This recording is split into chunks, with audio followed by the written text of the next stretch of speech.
Assalamualaikum.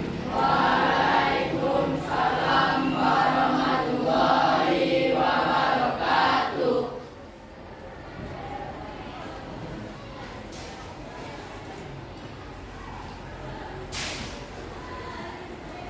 Nah, apa kabar Anda semuanya? Baik. Baik. Tetap semangat kan dalam proses belajar? Semangat. Dah. Silakan ketua kelas Kofa untuk memimpin doa. Siap. Berdoa mulai.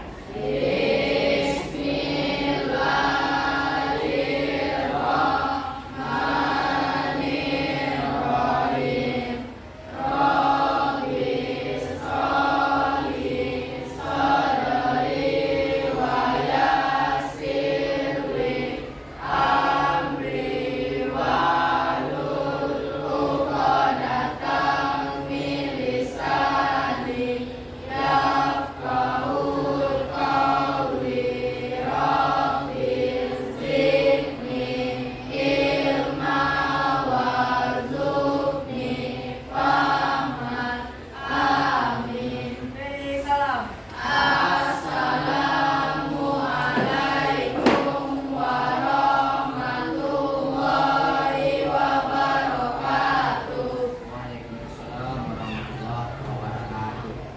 Nah, kita ambil absen dulu ya.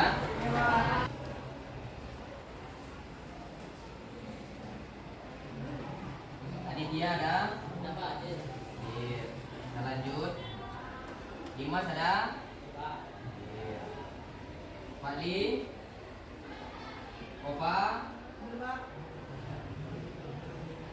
Atik mana Atik? Sakit. Ryan? Berarti dua orang yang sakit ya?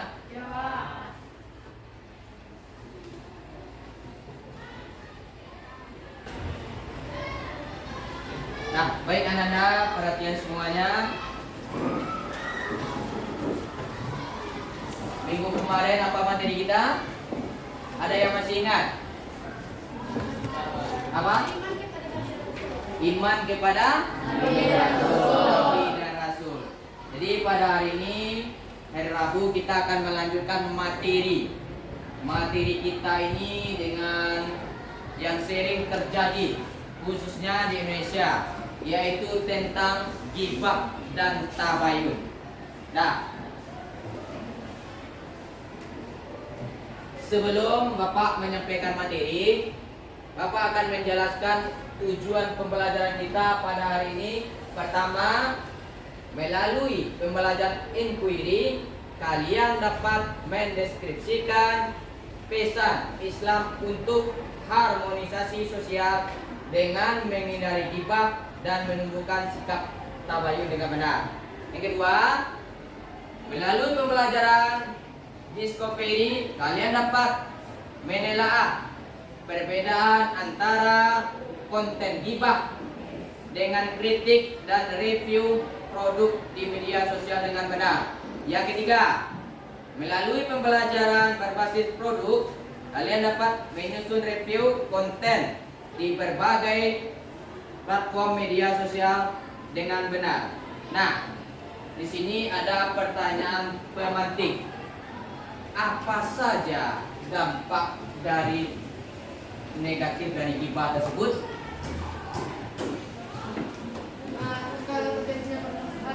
Terjadinya permusuhan. Ada lagi?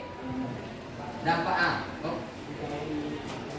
Dijauhi teman-teman, bagus. Masa? Dijauhi teman-teman. Nah, di sini kalau yang namanya ghibah itu pasti banyak yang negatif. Nah, tapi sebelum kita membahas dampak ghibah, apa itu ghibah? Ada yang tahu? Menggunjing. Apa? Menggunjing secara bahasa, Pak. Menggunjing secara bahasa. Lanjut. Menceritakan keburukan atau kejelekan orang lain. Apa lagi? Ada yang tahu? Membicarakan sesuatu yang tidak bisa dibicarakan oleh seseorang ketika ia tidak ada di sana. Membicarakan sesuatu sesuatu ketika tidak ada orang yang berada di sana. Ada lagi. Menceritakan aib orang lain dengan tujuan untuk merendahkannya. Menceritakan aib orang lain dengan tujuan untuk merendahkan atau menghinanya. Dah, paham? Nah, baik. Kita lanjutkan pembahasan kita tentang gibah dulu. Di sini ada pengertian gibah. Gibah itu sama bergunjing. Kalau secara istilah, menggunjing atau membicarakan kejelekan dan kekurangan aib orang lain, atau menyebutkan keburukan orang lain di saat orang tersebut tidak ada di sekitar kita. Itu yang disebut dengan gibah. Nah, ingat, gibah adalah perbuatan yang dilarang dalam Islam, hukumnya haram. Kenapa kok haram, Pak? Karena ada dalil surat Al-Hujurat ayat 12 yang menjelaskan tentang gibah, termasuk perbuatan keji dan termasuk dosa besar. Lanjut. Ini dalil larangan gibah. Siapa yang bisa membaca dalilnya? Nih, surat Al-Hujurat ayat 12. Siapa? Coba angkat tangan yang bisa membaca ayat tersebut dengan artinya.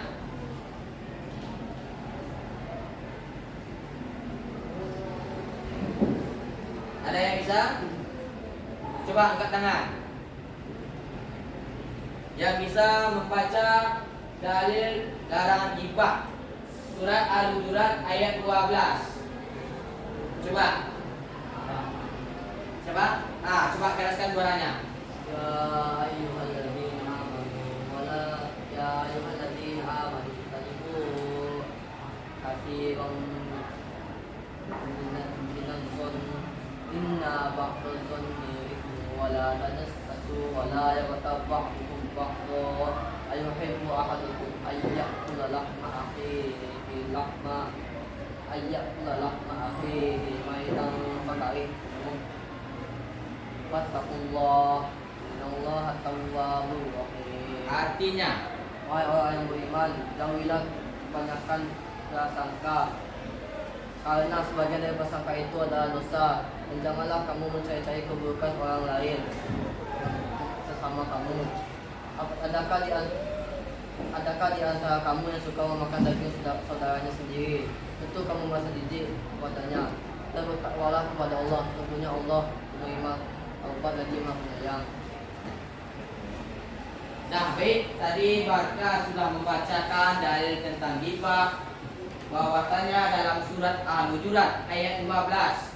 Nah, yang artinya itu, hai orang-orang yang beriman, jauhilah kebanyakan purbasangka atau kecurigaan, karena sebagian dari purbasangka itu dosa. Ingat, dosa.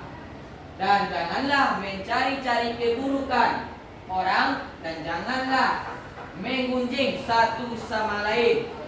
Adakah seseorang di antara kamu yang suka memakan daging saudaranya yang sudah mati? Tentu kamu merasa jijik.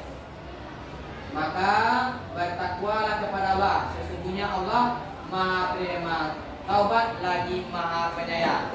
Ini adalah salah satu dalil atau ayat Al-Quran yang menjelaskan tentang larangan gibah. Makanya gibah itu haram hukumnya, sama seperti kita memakan daging saudara sendiri atau kanibal. Tentu kita akan merasa jijik, ya kan?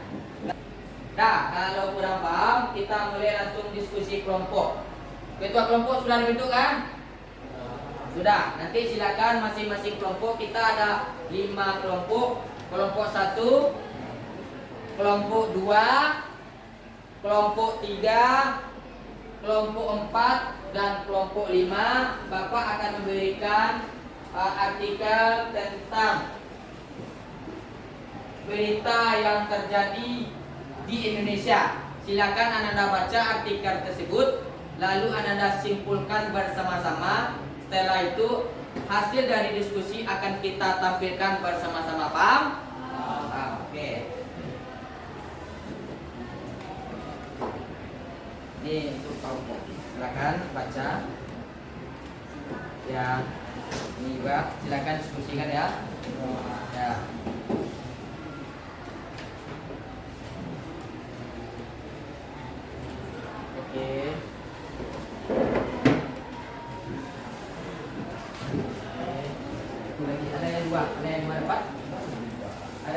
Cepat.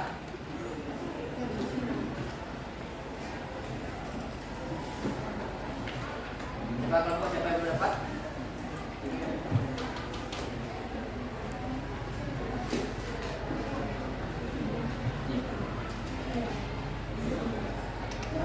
Nah, silakan buat nama kelompok. Misal kelompok 1 buat kelompok 1, siapa ketuanya, siapa saja nama anggotanya. Silakan dibaca artikel tersebut.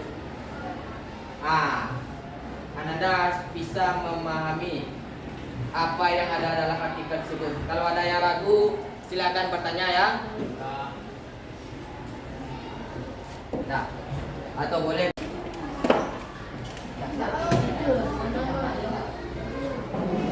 Oke, nanti tampilkan ke depannya. Ini udah siap nak, kelompok ini. Nah, nanti tampilkan hasil diskusinya ke depan ya. Ada periksa ini lagi. Mana? Nah, oke, tampilkan ke depan nanti ya. Sudah siap? Coba ya.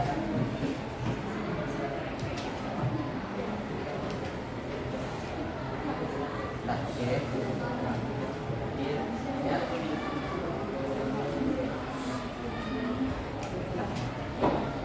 Oke, baik, Anda semuanya. Bila Anda sudah berdiskusi, silakan untuk masing-masing kelompok nanti tampilkan hasil diskusinya. Mulai dari kelompok 1 dulu. Mana kelompok 1? Nah, silakan siapa yang mau maju. Silakan Naswa bacakan hasil diskusinya. 1. Jadi artikel di atas, coba jelaskan dengan pendapat kelompok apakah berita tersebut termasuk dalam gibah atau hoax. Ya, termasuk gibah atau hoax karena faktor yang menyebarkan berita tersebut tidak diketahui dan halilintar juga masih dengan istri sahnya. 2. Apa penyebab berita tersebut dibuat? Karena sumber dari berita itu tidak jelas, tidak diketahui siapa yang menyebarkan berita palsu tentang harta halilintar dan ada yang iri dengan harta halilintar. 3. Bagaimana ciri-ciri berita tersebut? Ciri-ciri berita yang terdapat unsur gibah atau hoax. 1. Tidak terdapat sumber dari berita. 2. Tak terdapat akun dari sumber berita. 3. Bersifat menjatuhkan suatu individu atau organisasi. 4. Apa dampak dari berita tersebut bagi masyarakat? Banyak masyarakat yang percaya bahwa Atta Halilintar sudah menikah sah dengan Rian Kies. 5. Bagaimana saja cara mengatasi informasi gibah atau hoax di media sosial? 1. Menyaring informasi. 2. Mencari sumber berita sah. 3. Mencari kebenaran dari berita tersebut. Oke, dan kelompok terakhir 5, silakan tampilkan hasil diskusinya. Maka haruskan suaranya. 1. Dari artikel di atas, coba jelaskan dengan pendapat kelompok apakah berita tersebut merupakan termasuk dalam gibah atau hoax.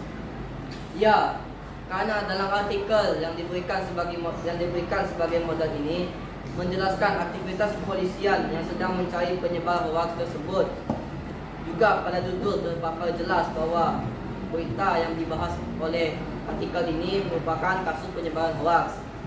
Nomor 2. Apa penyebab berita tersebut dibuat? Penyebab berita tersebut dibuat adalah diduga akun TikTok @1_o bintang yang diduga menyebarkan berita hoax tentang Atta Halilintar ini. Usut Atta yang melaporkan pihak itu karena mengganggu kehidupan dan pekerjaannya sehingga berita laporan ini dipublikasikan oleh pihak kepolisian. 3. Bagaimana ciri-ciri berita terdapat unsur gibah atau hoax? Teks berita yang diberikan sebagai modul ini merupakan berita laporan kasus, sedangkan maksud dari pertanyaan ini mengenai hal lain. Jadi, saya berkesimpulan, berita yang mengandung unsur hoax biasanya tidak ada pihak konfirmator yang mengonfirmasi kebenaran berita tersebut atas pihak yang disinggung, sehingga tidak tampak resmi. Nomor 4. Apa dampak berita tersebut bagi masyarakat? Dengan berita laporan kasus dari Atta ini, harusnya masyarakat akan tersadar bahwa berita hoax yang disebar terduga @1_4 bintang adalah hoax. Maka harusnya masyarakat berubah pandangan mereka lagi dengan berita hoax tersebut yang disebarkan oleh akun tersebut. Sebaran akun ini. Terima kasih kepada berita laporan kasus. Sedangkan dampak berita hoax ini kepada masyarakat adalah bertambahnya lagi informasi hoax dari media sosial dan sejenisnya. Baiklah, nomor 5 yang terakhir. Bagaimana cara mengatasi informasi gibah atau hoax dari media sosial? Dan jelaskan. Caranya adalah dengan membaca baik-baik atau menganalisa baik-baik berita tersebut yang dalam kurung berita hoaxnya. Dengan ini kita bisa mengetahui kebenaran atau kepalsuan dan dari ciri-ciri penentu berita hoax. Untuk lebih pastinya bisa dilakukan dengan klarifikasi kepada pihak yang disinggung. Sekian dari saya kelompok 5 Bapak Kapusada. Terima kasih. Ya, kita beri dulu aplaus untuk 5 kelompok. Ya, dari 5 kelompok ini itu bermacam ragam. Hasil diskusinya tidak ada yang sama, pendapatnya berbeda. Bagus, Anda sudah bisa menyimpulkan informasi yang didapat dari hasil diskusi tersebut. Baik, sebelum kita simpulkan materi pada hari ini, kita ice breaking dulu. Jadi untuk ice breaking ini Anda harus fokus. Ingat, kata kuncinya adalah jika ada kata guru berkata, misal guru berkata silakan berdiri, maka Anda harus mengikuti instruksi dari bapak tersebut. Kalau seandainya ada kata guru berkata, ingat, kata kunci ice breaking kita pada ini adalah fokus dan memperhatikan kata guru berkata. Guru berkata silakan berdiri, guru berkata silakan duduk, guru berkata silakan pegang telinga.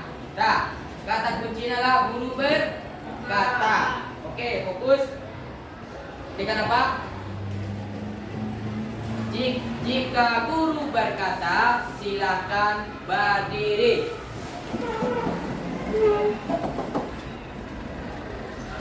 Guru berkata silakan pegang telinga.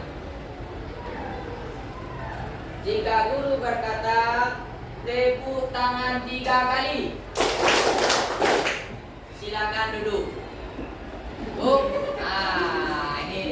Ingat, kata kuncinya dengarkan instruksi. Kalau ada kata guru berkata, baru kerjakan. Paham? Oke. Jika guru berkata silakan duduk, silakan berdiri. Jika guru berkata silakan berdiri, silakan duduk. Jika guru berkata silakan duduk.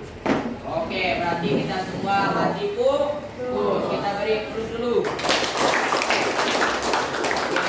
Nah, Anda ada yang bisa menyimpulkan apa pembahasan atau materi kita pada hari ini? Yang bisa menyimpulkan nanti Bapak beri A+ atau nilai tambahan. Silakan. Di materi kita tadi tentang apa? Gibah dan tabayun. Kita juga sudah diskusi. Dan yang bisa menyimpulkan materi? Coba Gibah, silakan. Gibah adalah sesuatu perbuatan yang dilarang dalam Islam. Ya. Dan sebaiknya kita menghindari perbuatan tersebut. Ya. Sedangkan tabayun adalah lawan dari gibah yang sangat dianjurkan dalam Islam. Jadi kesimpulannya adalah lebih baik kita menghindari gibah dan melaksanakan tabayun.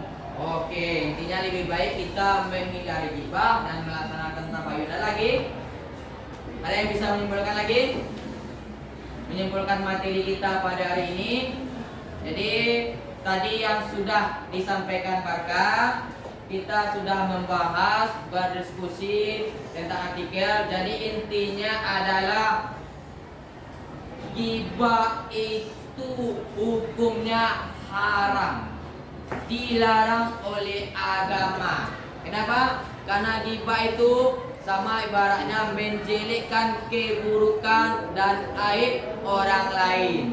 Nah, tapi lakukanlah tabayun. Makanya kalau ada kayak berita artikel tadi di-share, kita baca dulu.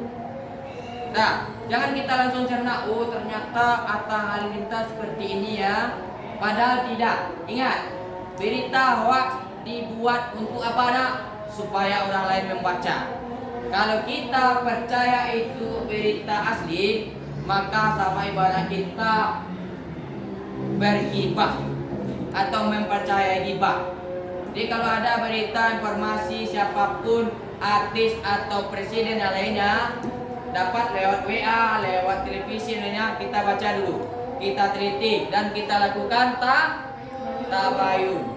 Mudah-mudahan kita semua siswa Bapak ini bisa terhindar dari perilaku ghibah dan melaksanakan tabayun.